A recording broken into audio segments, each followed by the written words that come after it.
अस्सलाम वालेकुम बच्चों, आज का हमारा टॉपिक है assessment of total uncertainty in the final result. अब टॉपिक का नाम समझिएगा। असेसमेंट का मतलब होता है बच्चों कैलकुलेट करना, ठीक है। सो क्या चीज़ कैलकुलेट करनी है? Total uncertainty. देखिए, अगर आपने ये लेक्चर अनसर्टेनिटी के बगैर सुना ना, फिर नहीं समझ आनी। तो अनसर्टेनिटी जाके लेक्चर सुना होगा तो फिर समझ आएगी, अगर नहीं सुना तो सुनने का ही नहीं। अब टोटल अनसर्टेनिटी कैलकुलेट करनी है फाइनल रिज़ल्ट में। फाइनल रिज़ल्ट किसका? जब आप कोई ऑपरेशन करेंगे, जैसा कि एडिशन हो गया, सब्ट्रैक्शन हो गया, या आगे हम पढ़ेंगे मल्टीप्लिकेशन, डिवीजन वगैरह। यानी जब आप ये ऑपरेशंस करेंगे तो उसका जो फाइनल रिज़ल्ट आएगा ना, उसमें आपने टोटल अनसर्टेनिटी को असेस करना है, यानी फाइंड आउट करना है, ठीक है। अब सबसे पहला केस है एडिशन एंड सब्ट्रैक्शन, यानी जब आप चीज़ों को जमा कर रहे हो या माइनस कर रहे हो, तो चीज़ों को ऐड सब्ट्रैक्ट करते वक्त उनकी एब्सोल्यूट अनसर्टेनिटीज़ को हमेशा ऐड करना है। देखिए ना, मैंने क्या मालूम करनी है? Total uncertainty. तो टोटल अनसर्टेनिटी मालूम करने के लिए अगर चीज़ जमा या माइनस हो रही हो तो आपने उसकी एब्सोल्यूट अनसर्टेनिटी को प्लस करना है। इसकी समझ आपको भी आएगी, सुनिएगा ज़रा। मैंने दो एग्जांपल्स ले ली। पहली एग्जांपल में बच्चों मैं माइनस कर रहा हूँ, दूसरी एग्जांपल में मैं प्लस कर रहा हूँ, ठीक है। तो एक सब्ट्रैक्शन की माइनस की मिसाल ली मैंने और एक एडिशन यानी प्लस की मिसाल ली।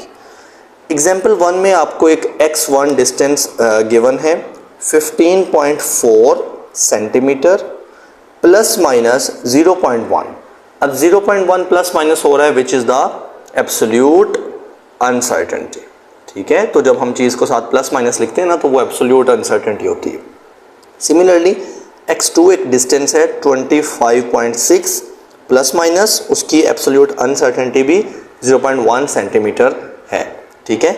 अब उसने कहा कि फाइंड x मालूम करना है, सच दैट कुछ इस तरह से कि x का फार्मूला है x2 माइनस x1। अब देखिए, मुझे x मालूम करना है, कैसे करना है? x2 minus x1, okay. अब देखें, x इज इक्वल टू, सबसे पहले x के फॉर्मूले में क्या आना है? x2 आना है। तो x2 था 25.6 माइनस का साइन और x1 15.4, तो बच्चों ये 15.4 आ गया। अब x था इन दोनों को माइनस करके, आप सोच रहे होगे मैंने साथ प्लस माइनस 0.1 प्लस माइनस 0.1 इधर क्यों नहीं लिखा? बच्चों वो अनसर्टेनिटी है, वो इस फार्मूले में नहीं आएगी, यहाँ पर सिर्फ और सिर्फ वैल्यूज़ आ रही हैं, ठीक है। अब देखें, x is equal to x2 minus x1, 25.6 minus 15.4, दोनों को माइनस करेंगे, जवाब आएगा 10.2। ये सारे कैलकुलेटर के काम थे तो लिहाजा मैंने ना पहले ही लिख लिए। अब 10.2 आ रहा है और साथ में प्लस माइनस, कुछ तो अनसर्टेनिटी आनी है ना। क्यों कुछ आनी है? क्योंकि x जिन दो चीज़ों से निकला है उन दोनों चीज़ों में भी अनसर्टेनिटी थी, तो फिर जाहिर है x में भी अनसर्टेनिटी आएगी। अब कैसे आएगी? देखें, x कैसे निकला? चीज़ों के माइनस होने से। देखें ना, x निकला x2 माइनस x1, चीज़ों के माइनस होने से। तो अगर चीज़ें सब्ट्रैक्ट हो रही हों तो उन चीज़ों का, किनका जो सब्ट्रैक्ट हो रही हों, उनकी एब्सोल्यूट अनसर्टेनिटी को आपने ऐड करना है, चाहे वो सब्ट्रैक्ट हो रही हैं। तो चीज़ें यहाँ पर सब्ट्रैक्ट हो रही हैं, इनकी एब्सोल्यूट अनसर्टेनिटी को ऐड कर देंगे। अब मैं 0.1 प्लस 0.1 को ऐड करूंगा तो बच्चों क्या आएगा? 0.2 आ जाएगा, ठीक है। तो यहाँ पर लिख देंगे 0.2। मेरा ख्याल समझ आ गई होगी। देखें, हम टॉपिक के नाम पे जाते हैं। हमने टोटल अनसर्टेनिटी मालूम करनी है रिजल्ट में, in the final result. Final result कब निकलता है? जब आप कोई ऑपरेशन कर रहे हैं। यहाँ पर ऑपरेशन हो रहा है सब्ट्रैक्शन का, तो सब्ट्रैक्शन करते वक्त आपने चीज़ों को, कौन सी चीज़ों को? ये दो चीज़ों को आपस में सब्ट्रैक्ट ही करना है, लेकिन उनकी टोटल अनसर्टेनिटी ऐड करनी है, फिर वो जवाब निकलेगा। सिर्फ अनसर्टेनिटीज़ को हमने ऐड किया तो हमारे पास जो जवाब निकला वो अनसर्टेनिटी है, और जो वैल्यू है, रीडिंग है, वो तो ज़ाहिर है हमारा फार्मूला बताएगा कि कैसे प्लस या माइनस करना।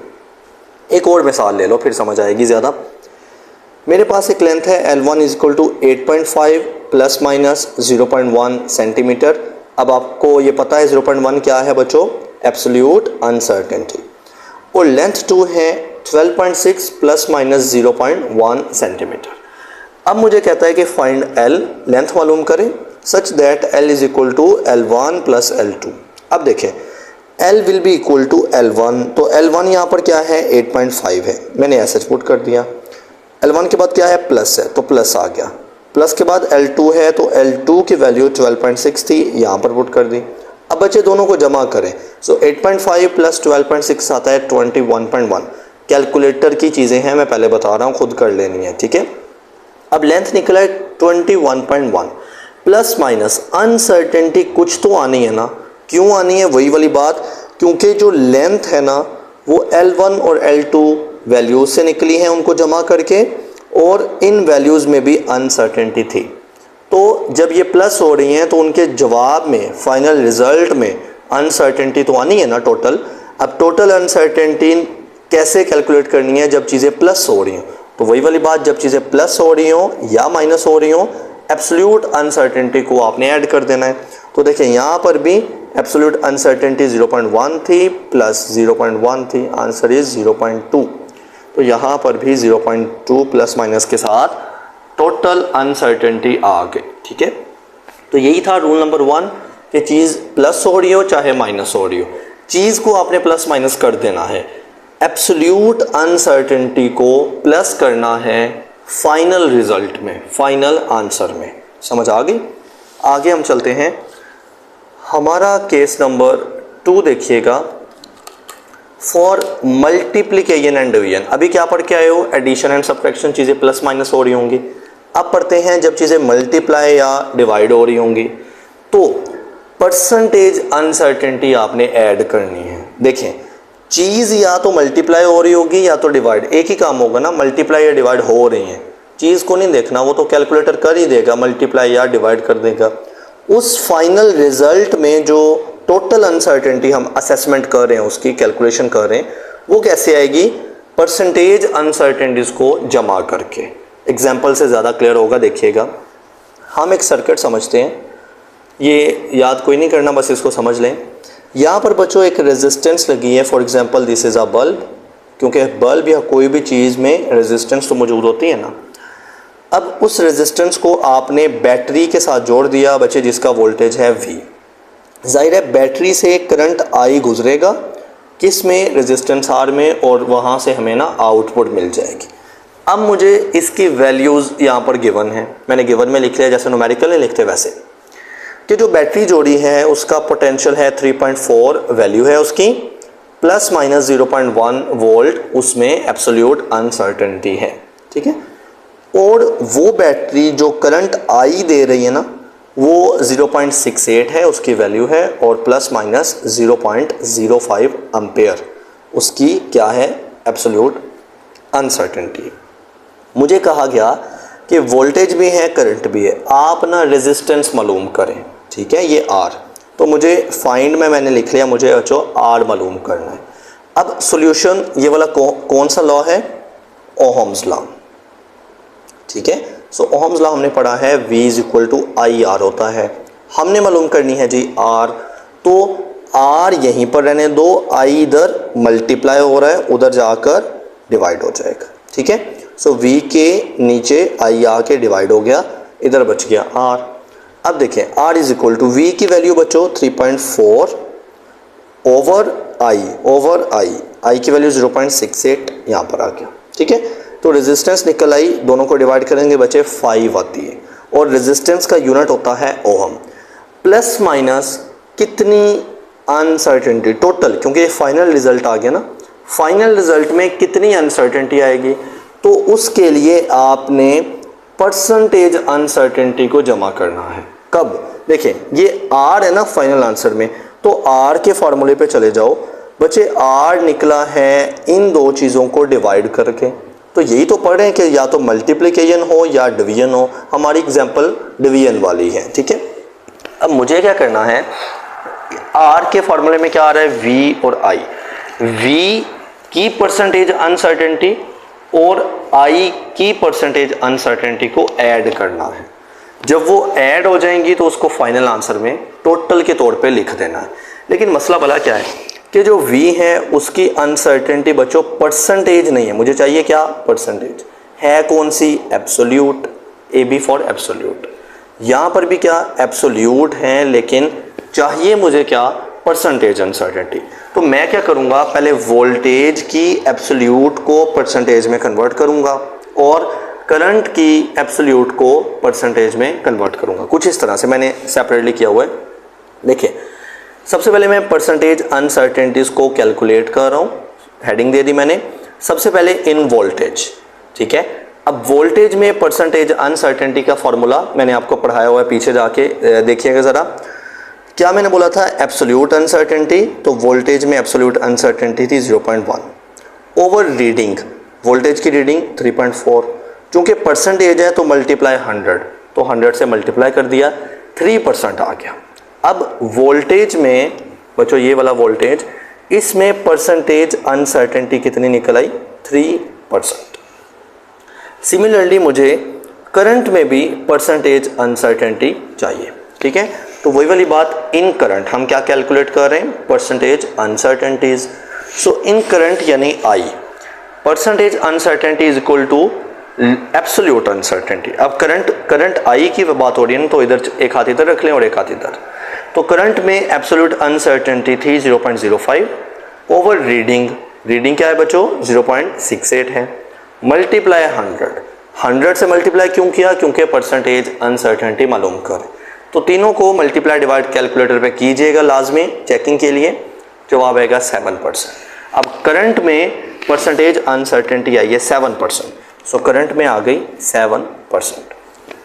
अब देखें, मुझे टोटल अनसर्टेनिटी, टॉपिक के नाम से नहीं हटना आपने असेसमेंट यानी कैलकुलेशन करनी है टोटल अनसर्टेनिटी की फाइनल रिजल्ट में। तो देखें फाइनल रिजल्ट मेरा ये वाला रेजिस्टेंस का है ना, फाइनल रिजल्ट में क्या आ रहा है, आर यानी रेजिस्टेंस आ रही है।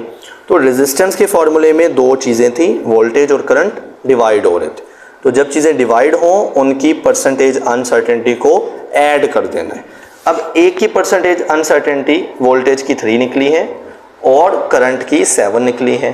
तो मैं total uncertainty in the resistance जो कि फाइनल रिजल्ट में आ रहा है, इसको मैं क्या करूँगा, ऐड करूँगा, क्योंकि परसेंटेज अनसर्टेनिटीज को ऐड करना है ना। सो इनको बच्चे ऐड करेंगे तो 3 जमा 7 कितना हो जाएगा, 10% टोटल अनसर्टेनिटी हो जाएगी। यहाँ तक थोड़ा रुकिएगा, यहाँ पर मेरे पास ना टोटल अनसर्टेनिटी आ गई। तो क्या मैं इधर 10% लिख दूँ, बच्चे ये गलत है। गलत कैसे है देखिए ज़रा, जब भी मैं वैल्यू के साथ अनसर्टेनिटी लिखता हूँ ना, तो मैं एब्सोल्यूट वाली लिखता हूँ। आप कोई भी मिसाल ले लें, यहाँ पर पीछे भी जो मैंने आपको मिसालें दी हैं, यहाँ पर भी मैंने वैल्यू के साथ प्लस माइनस करके हमेशा एब्सोल्यूट लिखी है। अब यहाँ पर जो परसेंटेज आ रही है वो 10% आ रही है, तो मुझे यहाँ पर 10% नहीं लिखना, मुझे इस 10% को, परसेंटेज टोटल निकल आई लेकिन परसेंटेज की शक्ल में निकली है, टोटल अनसर्टेनिटी परसेंटेज की शक्ल में निकली है। मुझे पहले ना इसको एब्सोल्यूट की फॉर्म में लेके जाना है। जब मैं इसको एब्सोल्यूट की फॉर्म में लेके जाऊंगा तो फिर मैं इधर जवाब में एब्सोल्यूट अनसर्टेनिटी के साथ प्लस माइनस करके लिखूंगा, ठीक है। अब एक और हेडिंग बना दी मैंने, converting total percentage uncertainty to A B यानी एब्सोल्यूट अनसर्टेनिटी।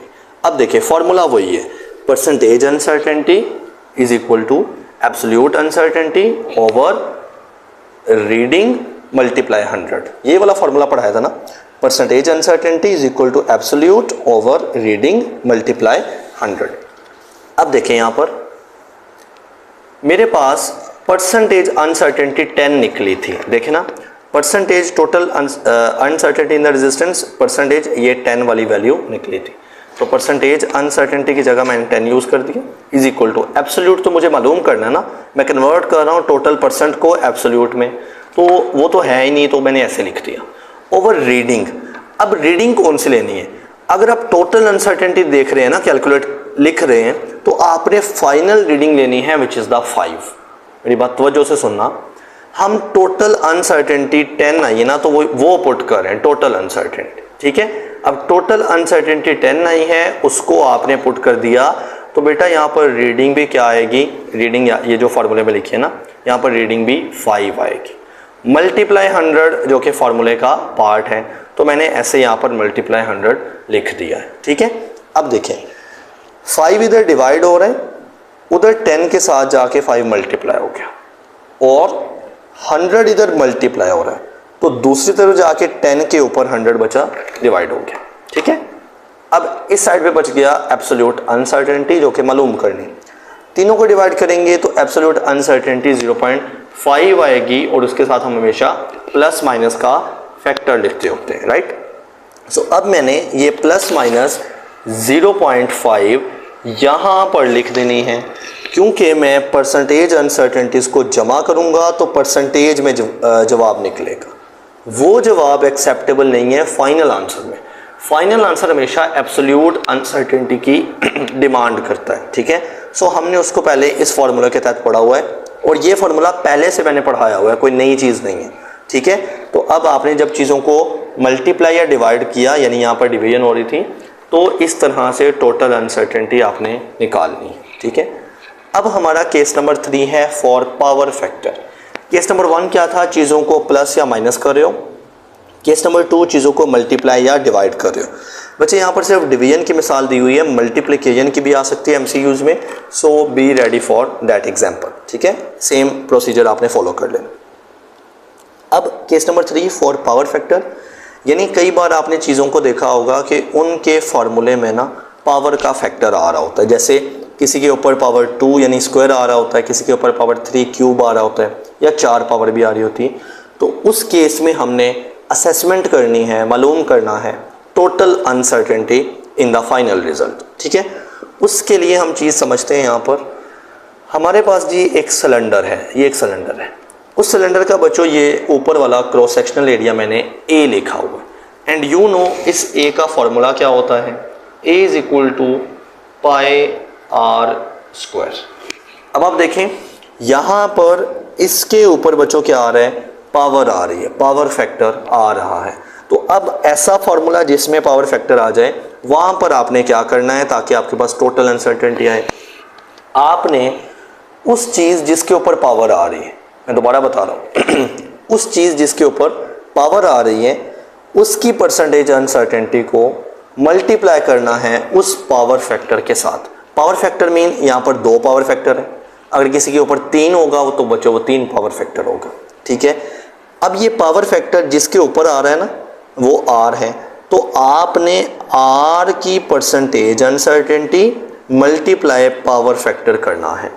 दोबारा देख लें, परसेंटेज अनसर्टेनिटी इज मल्टीप्लाइड, तो परसेंटेज अनसर्टेनिटी पहले निकालनी है आर की, उसको मल्टीप्लाई कर देना है by the power factor in the formula, जो पावर फैक्टर आ रहा होगा वहाँ पर। ठीक है, अब आपके पास गिवन है कि इस सिलेंडर का जो रेडियस है वो 1.25 प्लस माइनस 0.01 सेंटीमीटर है, और मुझे कहा गया कि आप मालूम करें इसका एरिया ए। ठीक है, और सॉल्यूशन में मेरे पास फार्मूला पहले से मैंने लिख दिया यहाँ पर, a is equal to pi r square.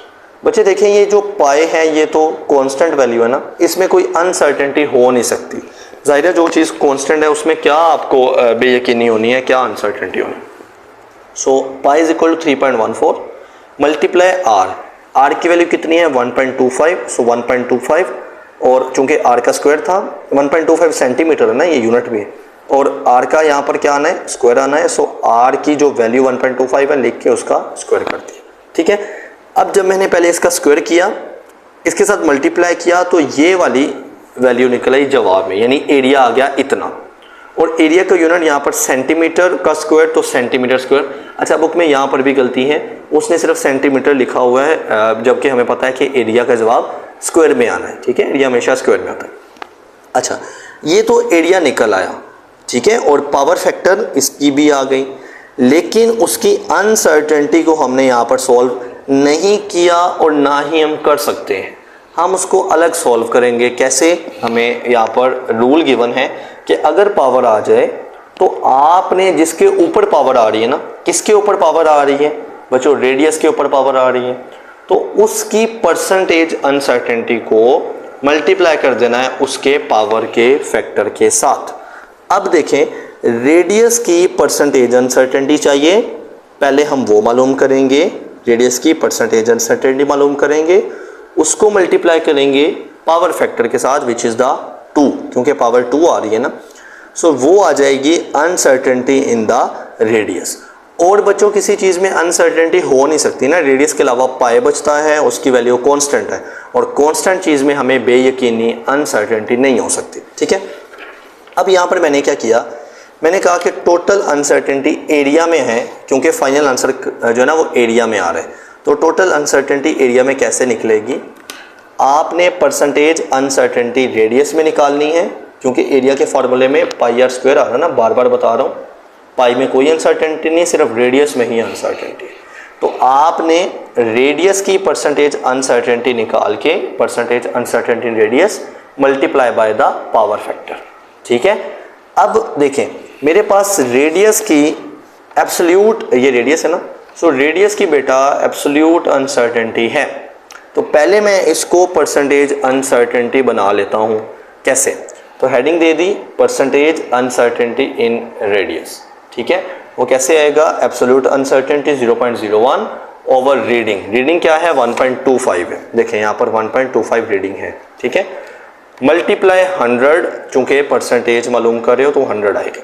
अब ये आ गया जी 0.8% and this is percentage uncertainty in the radius. ठीक है, अब percentage uncertainty in the radius आ गई 0.8, उसके साथ मल्टीप्लाई कर दिया 2, again 2 is a power factor, दोनों को मल्टीप्लाई करेंगे जवाब आ जाएगा 1.6%। अब वही वाली बात, क्या मैं एरिया की 1.6% अनसर्टेनिटी यहाँ पर लिख दूँ, तो नहीं बच्चों, यहाँ पर हमने हमेशा एब्सोल्यूट अनसर्टेनिटी मालूम करनी है, तो मुझे वही स्टेप रिपीट करना पड़ेगा कि जो मेरे पास निकली है वो परसेंटेज में आ रही है, पहले इसको तब्दील करेंगे एब्सोल्यूट में, वो ये भी टोटल है लेकिन ये टोटल अनसर्टेनिटी परसेंटेज की शक्ल में, मुझे टोटल अनसर्टेनिटी लिखनी है एब्सोल्यूट की शक्ल में, तो पहले कन्वर्जन करेंगे। ठीक है, so converting percentage uncertainty to absolute uncertainty. अब देखें परसेंटेज अनसर्टेनिटी का फॉर्मूला क्या होता है, absolute uncertainty over reading multiply 100। अब परसेंटेज आपके पास आ रही थी 1.6 यहाँ पर, राइट, सो 1.6 लिख दिया इज इक्वल टू, इसी परसेंटेज को तो एब्सोल्यूट में कन्वर्ट करना है ना, तो वो ऐसा लिख लिया बिकॉज हमारे पास एब्सोल्यूट की वैल्यू नहीं है। ओवर, अब रीडिंग कैसे लेनी है, क्योंकि बेटा ये टोटल अनसर्टेनिटी आपने निकालनी है ना, सो आपने टोटल रीडिंग यहाँ पर आ रही है एरिया की 4.91, तो टोटल रीडिंग देखनी है। अब आपने रेडियस की रीडिंग नहीं देखनी, अब आपने क्या करना है, टोटल रीडिंग देखनी है। सो रीडिंग मैंने 4.91 जो कि टोटल है वो मैंने लिख ली है, मल्टीप्लाई बाय 100।